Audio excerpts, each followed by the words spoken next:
الحمد لله رب العالمين. أشهد أن لا إله إلا الله وحده لا شريك له ولي الصالحين، وأشهد أن سيدنا ونبينا محمدا عبده ورسوله الصادق الأمين. اللهم صل وسلم وبارك على سيدنا محمد وعلى آله وصحبه ومن تبعهم بإحسان إلى يوم الدين. سبحانك لا علم لنا إلا ما علمتنا إنك أنت العليم الحكيم.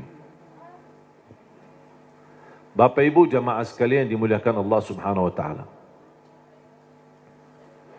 Alhamdulillah wa syukrillah. Saya tidak bisa membayangkan 12 tahun sudah berlalu. Saya masih ingat pertama kali belum bisa sama sekali bahasa Indonesia tahun 2008. Cuma saya ingat satu kalimat, bagus. Jadi orang bicara sama saya, cuma saya jawab bagus. Sudah makan? Bagus. Mau kemana? Bagus. Jadi saya artikan semua bagus. Dan selalu saya berdoa, ya Allah tolong bantulah saya supaya bisa bahasa Indonesia yang bisa difahami. Kira-kira Bapak Ibu faham gak sekarang? Berarti doa saya sudah kabul.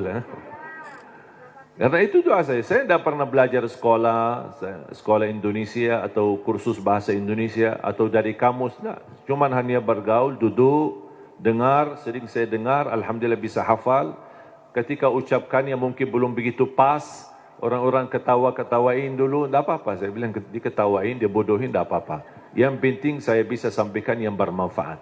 Alhamdulillah berjalan waktu sedikit demi sedikit bisa mendapatkan. Bahkan saya dapat kejutan.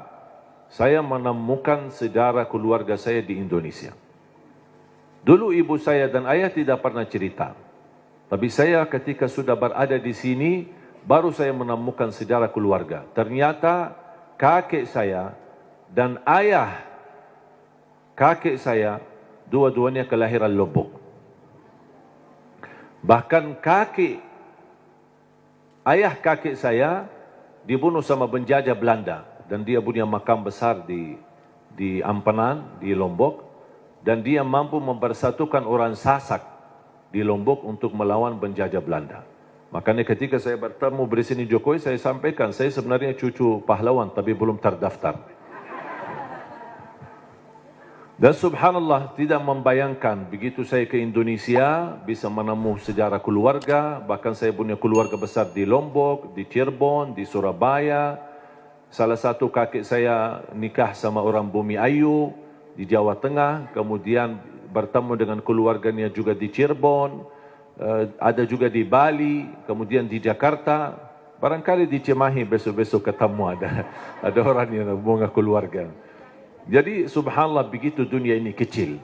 Kita bisa terus bertemu dengan keluarga dan kita terus bisa melanjutkan perjuangan. Dan saya harap mari kita sama-sama memperjuangkan yang terbaik untuk negeri kita Indonesia. Karena mohon maaf, yang kita besok bawa pulang ada dua hal. Ketika kita mati, yang kita bisa bawa hanya amal saleh. Yang kedua, ketika kita mati, yang tersisa di dalam dunia ini hanya nama baik kita. Tidak ada yang lain. Ketika tersebut nama kita, semua orang mau mendoakan.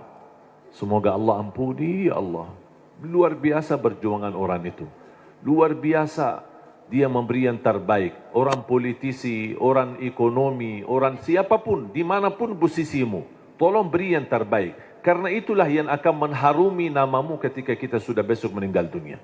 Dan di alam kubur, yang masuk sama kita adalah amal salih. Di sambil kita beribadah. Dan selalu saya berkata, tolong kerja keras untuk duniamu dan kerja keras untuk akhiratmu. Jangan hanya akhirat tapi lupa dunia. Dunia harus maju, harus berhadapan, harus bisa menjadi terang, menerang yang bisa membangun Indonesia. Dan bisa menjadikan Indonesia negara terhormat. Bisa menjadikan Indonesia negara yang diperhatikan oleh dunia. Karena kemajuannya, kebersatuannya. Dan alhamdulillah kita diberikan banyak anugerah dari Allah Subhanahu Wa Taala. Dari hasil bumi, dari hasil tanam-tanaman, dari hasil luar biasa. saya selalu berkata, wallahi negeri Arab kalah sama negeri Indonesia dengan sumber alamnya dan kekayaannya. Kalau dikumpulkan seluruh negara Arab, masih lebih kaya Indonesia. Mungkin karena kita tidak merasa kekayaan itu, mungkin karena belum bersyukurlah. Kekurangan syukur kita dan salah gunakan nikmat itu akhirnya tidak terasa. Padahal kekayaan yang Allah anugerahkan untuk negeri kita Indonesia luar biasa.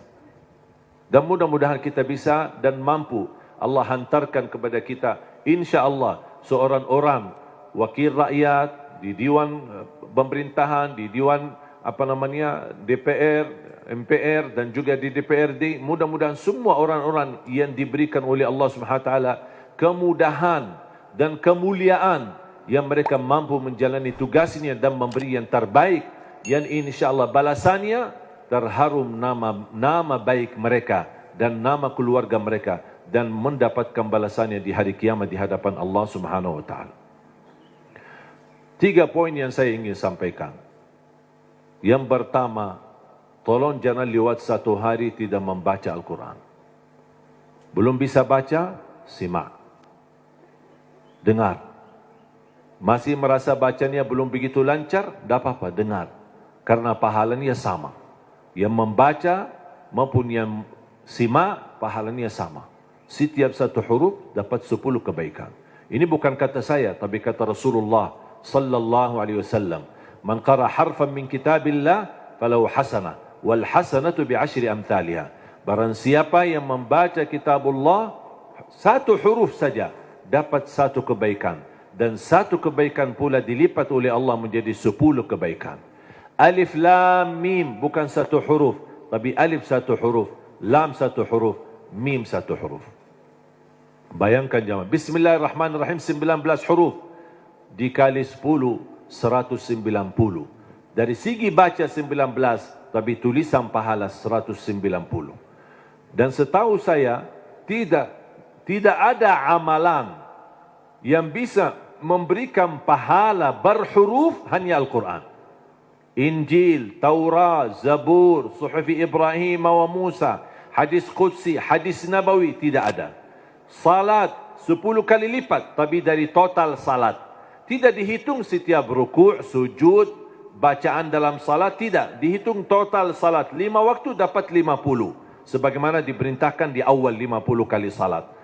Tapi Al-Quran satu-satunya ibadah yang nilai pahalanya berhuruf, bersatu huruf. Dan menurut saya ini promo yang paling istimewa dari Allah.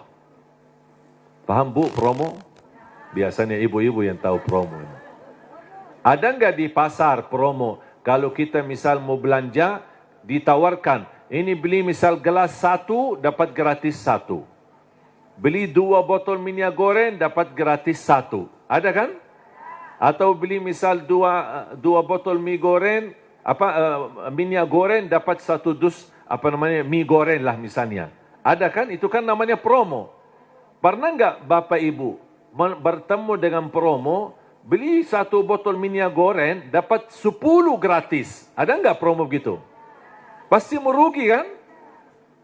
Allah SWT tahu manusia suka promo, makanya Allah tawarkan promonya. 1 huruf dapat 10 kebaikan.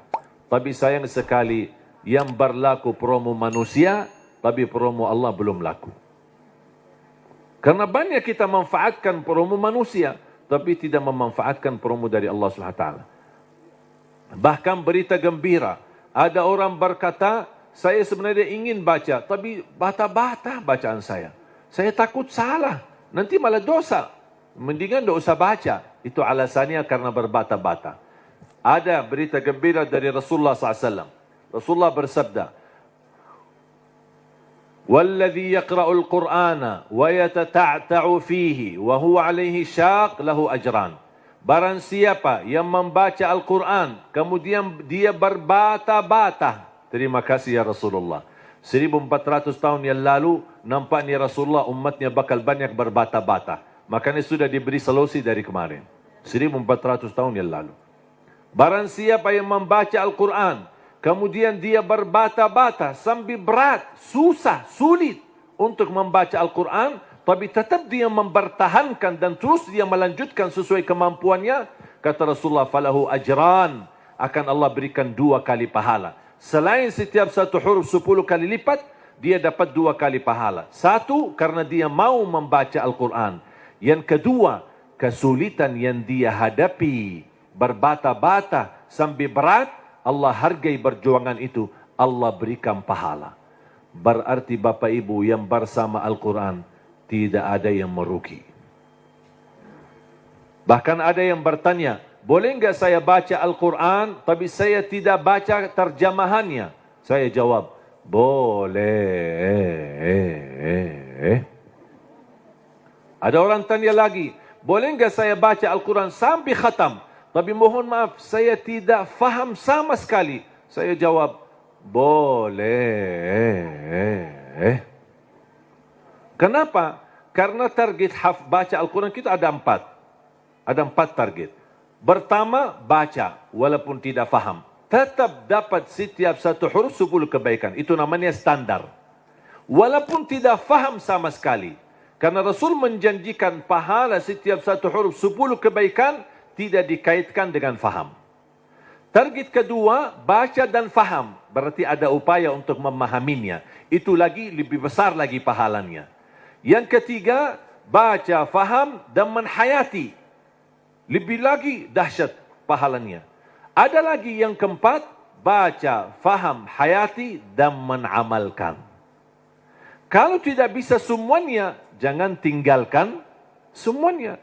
Jangan gara-gara tidak bisa menamalkan malah tinggalkan baca. Tidak bisa faham malah tinggalkan baca. Tidak bisa menhayati malah tinggalkan baca. Standar baca. Tetap mendapatkan setiap satu huruf 10 kebaikan. Jelas? Yang kedua, usahakan jangan tinggalkan ayat kursi setiap habis salat. Semua hafal ayat kursi kan? Sering dibacakan habis salat? Atau kadang-kadang tertinggal? Selalu. Ibu-ibu bilang selalu. Pahalanya apa? Pahalanya apa? Kemarin saya tanya sama ibu-ibu. Selalu. Terus pahalanya? Enggak. Dia tahu amalannya tapi belum tahu pahalanya. Saya kasih tahu pahalanya. Qala Rasulullah sallallahu alaihi wasallam di hadis yang sahih, man qara'a ayatal kursi dubura kulli salatin laisa bainahu wa bainal jannati illa an yamut. Barang siapa yang membaca ayat kursi setiap habis salat, dijamin masuk surga, tidak ada sesuatu yang mampu menghalanginya. Allahu Akbar. Tak ada sesuatu yang mampu menghalanginya, jaminan masuk surga. Cuma baca satu. Saya ketika baca hadis yang sahih ini, saya berfikir, ya Allah, ini satu ayat aja jaminan masuk surga. Gimana 30 juz Al-Quran? Ini baru satu ayat. Gimana kalau orang rutin baca sampai khatam Al-Quran? Selain ayat kursi setiap habis salat, tolong usahakan tutupi harimu dengan baca surat Al-Mulk. Habis beraktivitas, sudah selesai kegiatan, sudah siap-siap mau tidur, tolong sempatkan. Suratul Mulk, kalau bisa sebelumnya boleh witir. Ada orang tanya, boleh enggak saya salat malam sebelum tidur? Saya jawab, boleh. Karena salat malam tidak harus tidur dulu. Banyak orang yang salah faham masalah itu. Ini kembali kemampuan. Cuba kalau kita memaksakan setiap orang mau tahajud atau mau salat malam harus tidur dulu. Ada orang mungkin misal contoh, Pak Ketua Dewan.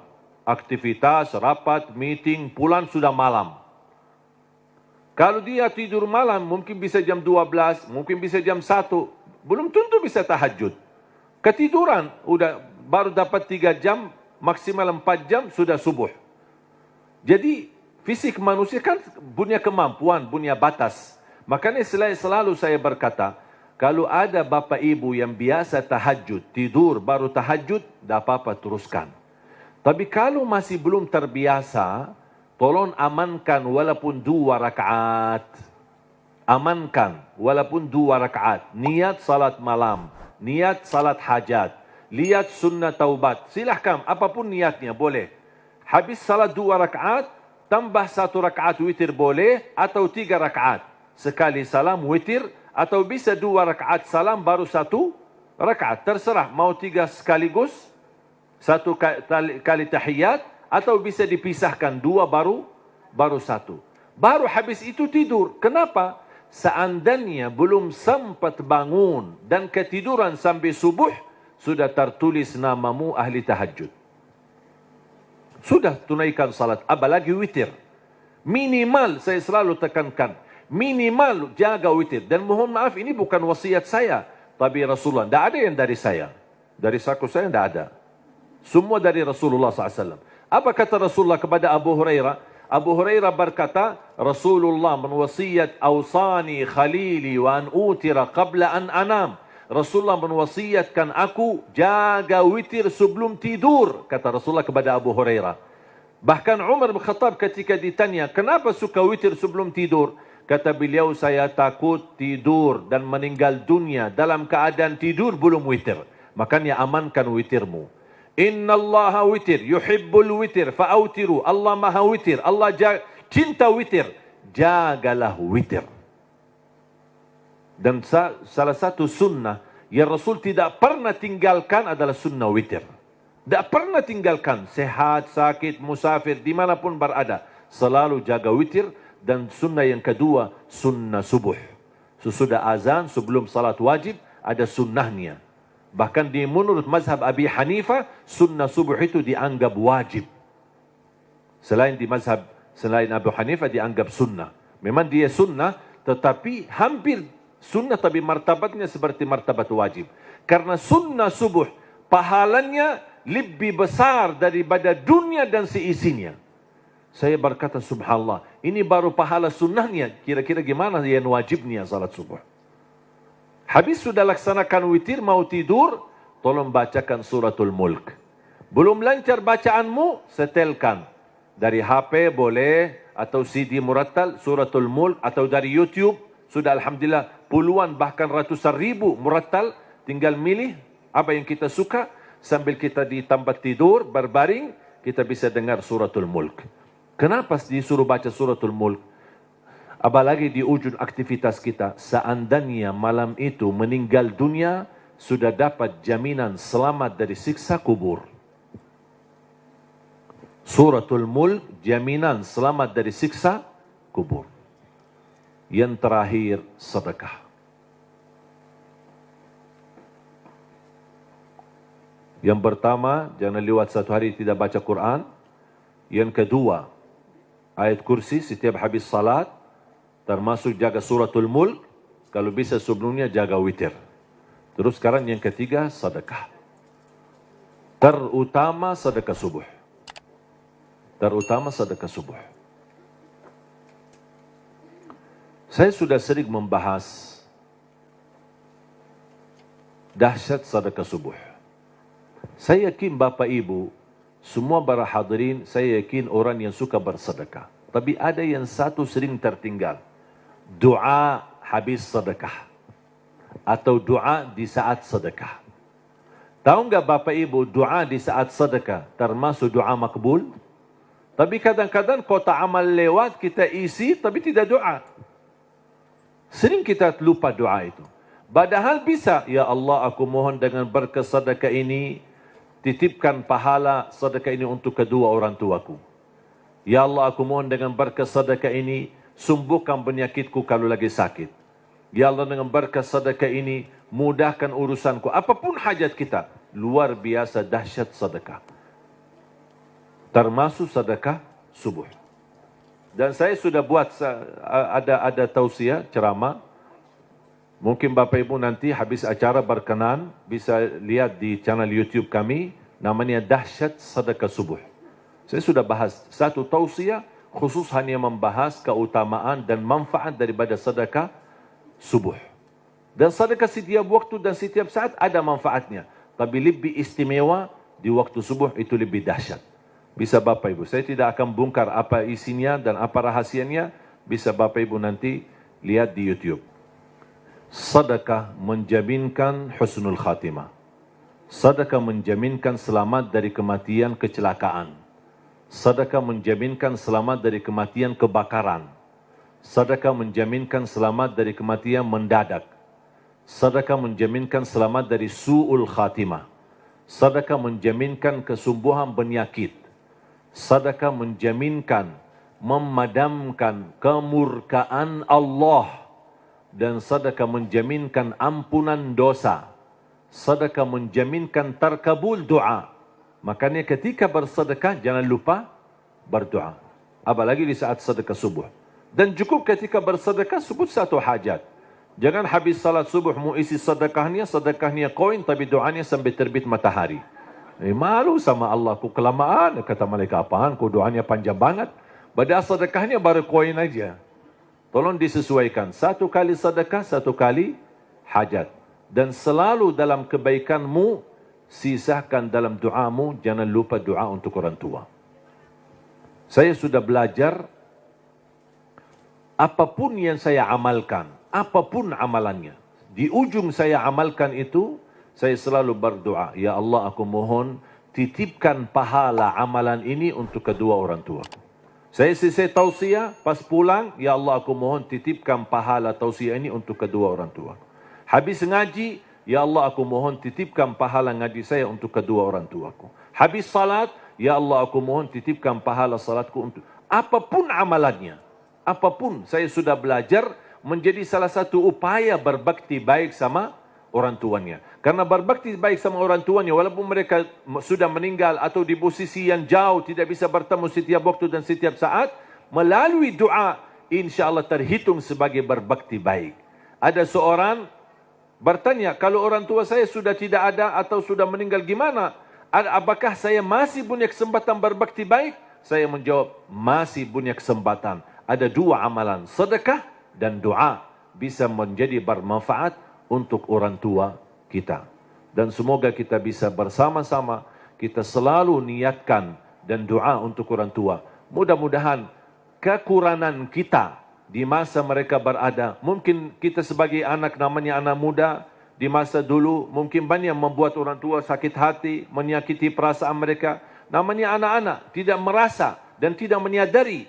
Makanya ayo mari kita sama-sama memperbaiki. Semoga semua dosa-dosa kita di hadapan orang tua dan terhadap orang tua mudah-mudahan diampuni oleh Allah Subhanahu wa taala dan dijadikan kita orang yang berbakti yang mendapatkan pahalanya di sisi Allah Subhanahu wa taala. Amin ya rabbal alamin. Mudah-mudahan insyaallah menjadi saksi bagi kita semua dan mudah-mudahan menjadi amal salih yang bisa menyalurkan pahala yang tidak terputus sampai hari kiamat. Amin ya rabbal alamin. Mari kita sama-sama berdoa. Bismillahirrahmanirrahim. Alhamdulillahi rabbil alamin. Allahumma salli ala sayyidina Muhammad wa ala ali sayyidina Muhammad. Allahumma ya Allah ya dzal jalal wal ikram. Berilah kepada kami petunjuk pada jalan yang lurus. Hidupkanlah kami dalam keadaan iman, wafatkanlah kami dalam keadaan Islam. Akhiri hayat kami dengan husnul khatimah. Jadikan kami semua serta keluarga kami ahlul Quran, pencinta Al-Quran, penghafal Al-Quran, yang mendapatkan syafaatnya Al-Quran. Ya Allah, lancarkan upaya dan ikhtiar Majlis Nurun Nisa ini bersama Yayasan Budi Luhur. Ya Allah, jadikan perjuangan mereka menjadi amal salih yang diterima di sisimu. Dan jadikan tempat ini menjadi tempat pusatnya cahaya yang menyebarkan rahmatan lil alamin, yang membawa keberkahan, yang menjadi pusat pendidikan agama, yang bisa memfasilitasi akhlak yang mulia ya rabbal alamin. Allahumma ighfir lana wa liwalidina wa li jami'il muslimina wal mu'minat al ahya'i minhum wal amwat. Allahumma ya Allah, atas izinmu kami bersama-sama bertemu di majlis ini, di dalam acara ini. Anugerahkan kepada kami kemuliaan, sama-sama bertemu kembali di dalam surgamu ya Allah bersama Nabi Muhammad sallallahu alaihi wasallam. Rabbana taqabbal minna innaka antas samiul alim wa tub alaina innaka antat tawwabur rahim. Rabbana atina fid dunya hasanah وفي الآخرة حسنة وقنا عذاب النار. وصلى الله على سيدنا ونبينا محمد وعلى آله وصحبه وبارك وسلم، والحمد لله رب